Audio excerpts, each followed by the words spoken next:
Recovering Queen, the Queen fan podcast where we talk about and play the songs we love. With Jay, Matt, and Ian.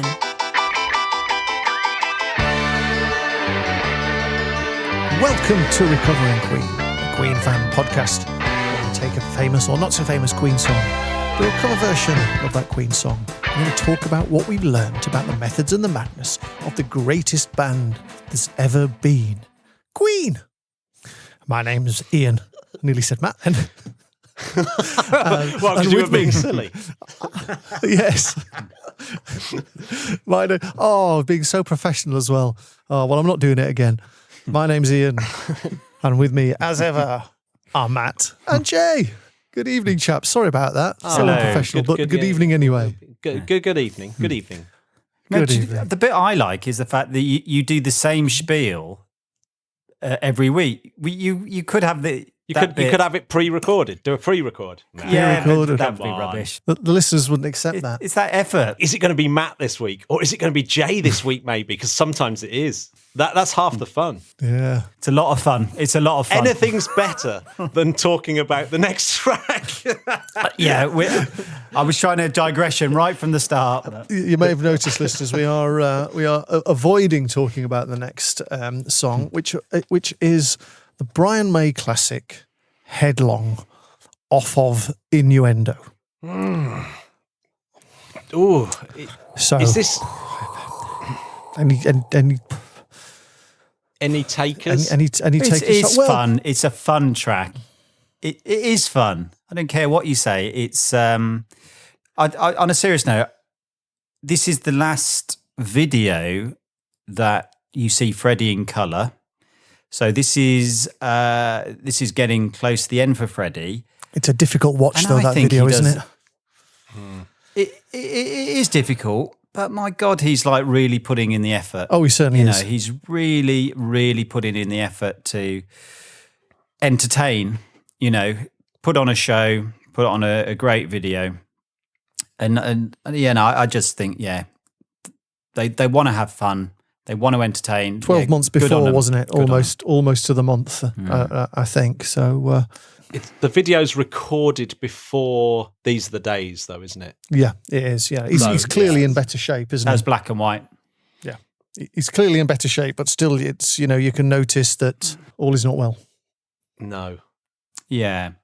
But I mean, they are having a bit of a laugh in there. I did wonder to what extent, being someone who makes videos myself, you can doctor footage in certain ways, but they do. There are some good bits in it with Freddie. I know we haven't really spoken about the song yet, but I'd just seen the video again just before we started. And there's a bit where Freddie's aping Brian on the guitar, and he genuinely looks really, really happy. And I think, it's finding those moments, isn't it? Even when the hardest things are there in life, it's still finding those moments of joy and fun. Hats off. That's all I can say about it. I found it, as I said, I found it a difficult watch to watch it earlier.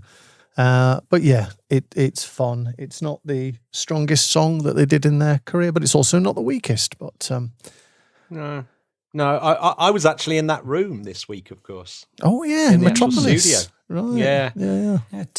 Tell us. Well, I mean, it's just being in Metropolis Studios, but no, it is quite cool. It is quite cool when you're there and you look around and you sort of remember the bits from because there's the Miracle EPK that came out where they've got lots of the songs and they pretend to do mime performances of some of those songs, and there's little interviews with Roger and little interviews with Brian that are quite revealing. So that's always worth sort of digging out, that EPK, and it's all shot around Metropolis. So it's quite nice being in there and sort of being on the stairs and in the studio. But has all the tech been upgraded since, or is it all? No, it's the same desk. It's a J series SSL or something like that. So it's that stuff. That stuff was the best stuff you'll ever have, and it hasn't really got much better than that anyway. Oh right, okay, nice. Well, why is it called the Miracle EPK? Sorry, Innuendo EPK. Yeah, sorry. That's right. me being a bit numpty. No, and I wasn't trying to call you out. But no, it's good. I genuinely thought that you were saying that it was And I thought, is that because it was really hard to, they didn't think they were going to. So they recorded record Miracle it. and Innuendo all in one go. No. Going to the song, inevitably, we kind of have to. It is a May rocker, originally destined for one of his solo albums, but hearing Freddie on it, so the legend goes, they thought it was so good it had to go on the album, and it's got May kind of written all over it, hasn't it? It's just it's kind of what he does. It's even got riffs from older songs, hasn't it? It's even got like "Now I'm Here" riffs buried in there, do do do do do do, and it's got all that kind of stuff in there. And it's got the horrible Zoom processor. I mean, the guitar sounds are just awful, aren't they? Yeah, I know. I really don't like the guitar sound. No. And it wouldn't have sounded out of place on Back to the Light. In fact, it may have even been one of the better tracks on Back to the Light. Yeah. But is it a drop D tuning? It's because it sounds like it. It is. Yeah, right. Okay. Yeah. And hence he plays the "Now I'm Here" riffs and things like that, sort of buried in there. Yeah. But can I say something that's actually really horrible? That I really don't like about this track, and is Freddie's. Do we need to put a warning? It's a bit of a warning because it's a little bit If you don't, listeners, if you don't want to listen, it is disturbing. Switch off now. It is disturbing. It's not like a sort of nice or pleasant thing or even a funny thing.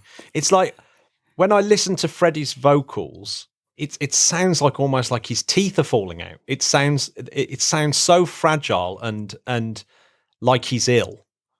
I don't know whether it's because I've got it in my mind that he's ill. I don't like the sound of Freddie's voice on it. I genuinely hear on Freddie's performance on it. I mean, it is an astonishing performance, but I definitely hear some worrying sibilance of exactly what you've just described. It's difficult to talk about it, isn't it? But it is difficult to talk about because you're right. The vocal performance is great. And we've just talked about his vocal performance on "You Take My Breath Away." It's certainly not that, is it? And it's great that they've got a vocal performance, but it's such a pity that it's not on a great. That clearly this is someone putting a lot of effort into really what's not a great song. Yeah, it's a Brian May song, but the lyrics, particularly in the kind of the verse bit. Because it's weirdly constructed the way they do. They've created this song, but the verse bit sounds like Roger to me. Like you're rushing headlong, out of control. There's nothing you can do about it. There ain't no stopping. You're heading down the highway. All those kind of lyrics. That to me reeks of Roger. But then when a red-blooded man meets a white hot woman, hoop diddy diddy. That's Brian May all over, isn't it? Absolutely. So who's that then? I think it's clear. So I suspect that Roger got some writing credit on this. Well, they all got credits, didn't they? But I think he got. Well, I don't know, but it doesn't sound like Brian, and it sounds very Roger. Those bits. And then there's another bit that sounds a bit nonsense-like, and that might have been Freddie just improvising or something on it.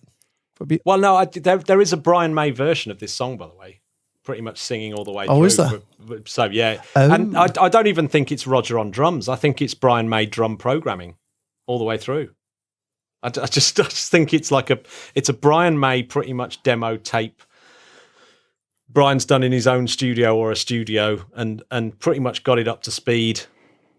There may be the odd Roger kind of like overdub for some of those fills and things. And John Deacon definitely puts a bit of bass on there, but why would you do that? What? Just to get it done? They're not really working as a band still, are they? They're not like a gigging band. It's like just getting the album done, isn't it? Yeah. It's only 3.5 minutes though, isn't it? Just to play the drums for the track. Yeah, but if it's sounding okay with the drum machine, why bother? Yeah, but it doesn't. Well, we know that. Yeah, but if I know that. Yeah, I know. But there's weird production choices going on, isn't there, on Innuendo and The Miracle, where it's like, why have they made these choices? Yeah, I think that's what I was asking. Well, we can only assume it's because they're not really talking to each other and they're busy with other things. Brian's busy with Back to the Light, Roger's busy with The Cross, John Deacon's busy skiing, and Freddie's busy dying. Well, see, that's what I'm getting at. It's like, for me, I didn't realise that. I thought at this point they'd be coming together a little bit more because... I know, I did. you would have thought, wouldn't you? Because this is probably going to be Freddie's last album. God. Let's stick in. Let's be the band. I mean, that's it. It alludes to them being a fun band on the video. Well, isn't this the bonus album though? Isn't it? Because Was It All Worth It? Presumably, as we discussed in the Was It All Worth It podcast, available now on Spotify, we were alluding that was probably when they thought it was all going to end. But this is the bonus album, isn't it? Where they should be absolutely all back together again. And on a couple of tracks, they absolutely were. That's the thing. There is so many good tracks on Innuendo. It's definitely at least feels like a little bit of a return to form. Yeah. But Headlong is not part of that return to form, is it? No, absolutely. Having said that, though, Matt, I think your version, putting it on its head and turning it around, I honestly think you've done them a service. Do you know what's I really funny like about your version. It's fun, it's light, it really suits the lyrics and the pace of the song and everything. It's not, it doesn't take itself in, too seriously, particularly with the hoop diddy diddy stuff. Well, it was the hoop diddy diddy that I thought, what style of music should hoop diddy do actually be done in? Yeah. And I thought of Steelers Wheels stuck in the middle. And then the weird thing about that was that you did Ride the Wild Wind for this. Oh yeah. Which has Jokers to the left of me. And it actually references Steelers Wheels. And it was a real weird coincidence that we both did these cover versions, and my cover version is referencing your cover version, which is referencing my cover version. It's like, it's odd. Episode 4, Ride the Wild Wind, available also on Spotify, listeners. But it's a weird coincidence. But I thought the Steelers Wheels kind of groove suited it in a way, and you get rid of that horrible guitar sound. You get a nice kind of fun groove going along. Then it's just a sort of perfunctory song, then, isn't it? No, it really works. What I want, and you sound like you're having a really good time with it, and it's lovely. But why did you rush headlong into that track, Matt? If I may be so bold. Because we had to do one off Innuendo, and let's face it, Innuendo gets very tricky very quickly. Yeah. Doesn't it? I mean, I'm certainly not going to attempt Innuendo very quickly, or Show Must Goes On very quickly. She's funny because you attempt innuendos all the time. Of course, this is the direction of travel for Recovering Queen, that we're really lining ourselves up for a hard final season, that's for sure. Actually, one of the reasons was because we were slagging Headlong off, and it was like, well, maybe there isn't a decent song in there, like Cool Cat and Rain Must Fall. Yeah. It's like, maybe there is. It's an okay song. You were searching. We were searching. And there is a slightly better song in there rather than the version that they did. If that had been on the album, it would have stuck out like a sore thumb, but I would have definitely preferred it rather than the Brian May rocker that isn't very good. They're always painful, aren't they? It's a rocker, but not a rocker, isn't it? It almost feels like it's been written for a Anita Dobson video somehow, because the lyrics are kind of quite soap opera-esque. Where about you've got soup in the laundry bag and stuff like that. It's like someone clumsily going around the house. That well-known and phrase. Stuff. Yeah, exactly. Weird. But it's very visual, but it's visual, isn't it? Well, you know that's where it's come from, don't you? The lyric, the headlong, you know that's from. No, where is it? As in when Anita, she did like a couple of films, and she was always saying that she was like rushing headlong into these sort of projects, and Brian said, "Oh, that's a really great turn of phrase. Do you mind if I use it?" Honestly, have you just made that up? Have you done another Jay made it up? Don't know. It's so easy. They're just getting better and better. These facts. I just don't know now. Well, it's true now.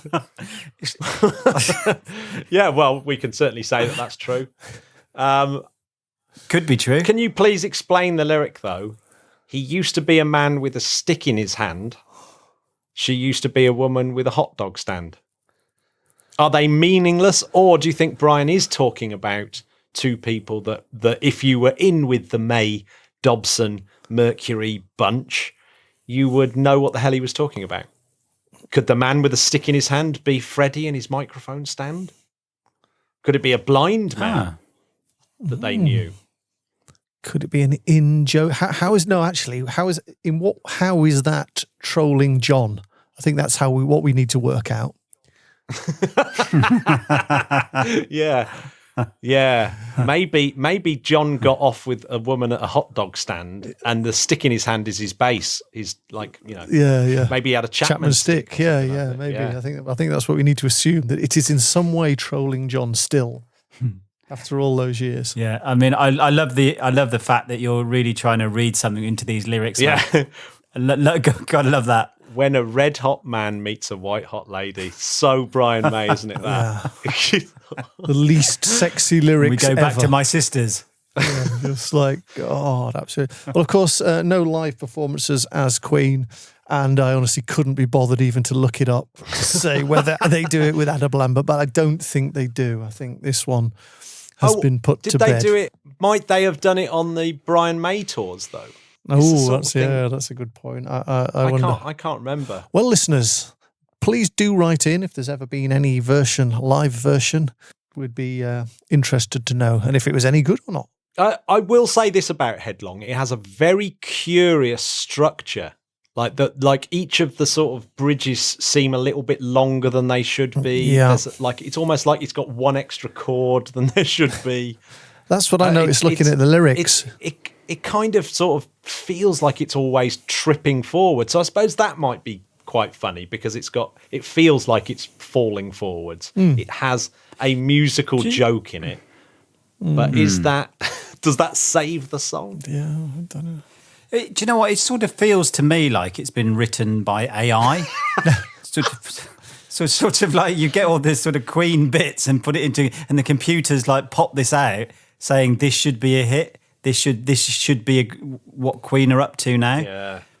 Because I can't see any reason why it's not really great, other than it isn't. And there is the power and the beauty of music. Because it is, it's got a lot of energy in it. I do quite like the melodies. It always reminds me of Breakthrough, and I don't know why. Likewise. And I do actually really like Breakthrough. And I think it's trying to fulfill that same role.